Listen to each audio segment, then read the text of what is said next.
Okay, in the last lecture that you gave, last video you made, you were referring to putting prices up or down for particular products, and it seems to me that you were saying that if the elasticity of demand is different for different products, you get different responses. You do. Now, here's something we see all the time. You see these handouts in letterboxes, and it seems that there's some products that always seem to have these price specials. Can you go through what it is about them that makes them either price elastic or price inelastic? Sure. What we need to look at actually quite specifically is what we call the factors or determinants of price elasticity of demand. So when you look at some of these products, e.g. this cheese, for example, what we find is, or what supermarket owners find, is that because there's a large range of available substitutes for this particular brand name product, that a price drop for this line will actually work.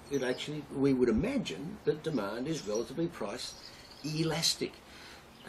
In terms of, say, the prime... So is that then the reason for that is the existence of substitutes? Yes, right? yes. Okay.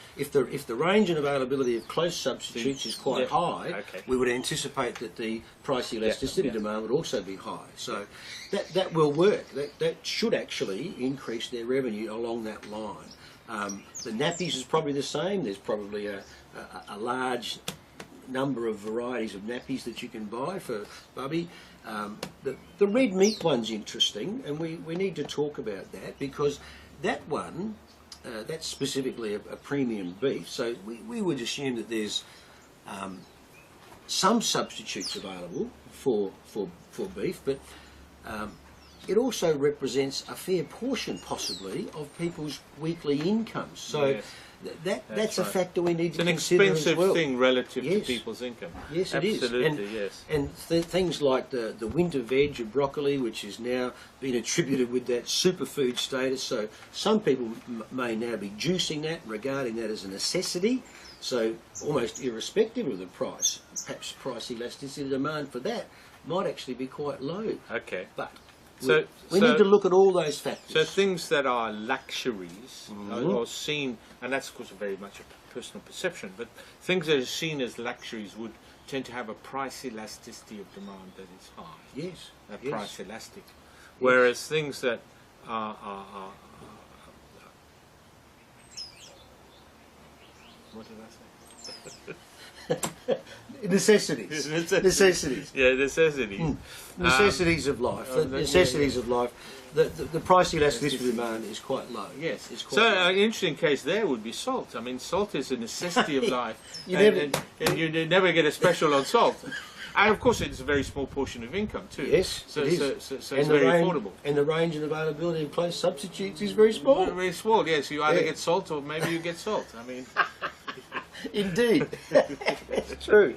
So we need to assess those. There's four that we've alluded to. There's four dominant factors, and the one that we haven't discussed, of course, is time. How much time you've got to seek alternatives. Absolutely, yes. Whether there's another supermarket just down the road that you can dive into quickly, and it really, or whether the next supermarket's 200 kilometres away. You haven't got time to go there. Yes. So. And you know, a classic example, of course, is having a bottle of wine in a restaurant. You don't have time to go out and buy one and bring it in, and so it's more expensive than if you bought it in a bottle shop. Sure, Okay, indeed. yes. So we need to look at those four factors, and we've alluded to a couple of generalisations which generally hold true, and in particular the range and availability of close substitutes. If it's high, then the likely price elasticity of demand will be high. If a good or service is perceived as being a necessity, then it's likely that the price elasticity of demand will be very low, i.e. relatively price inelastic. Okay. And so what we're saying now, just harking back to your earlier video, what we're saying is that these kinds of goods, their revenues are likely to rise when you push the price down. That's why you're always seeing them there. Businesses see that as a viable business thing to do, Yeah. bring the price down. Yeah. You never see salt here, because when you bring the price down as a special, because if you bring, they actually lose revenue. They do. They do. Yeah, okay. That is true. If price elasticity of demand is low, then a price fall is not a good outcome. Okay. TR will actually fall. All right, TR4. Okay, now, what about the responsiveness of price for suppliers?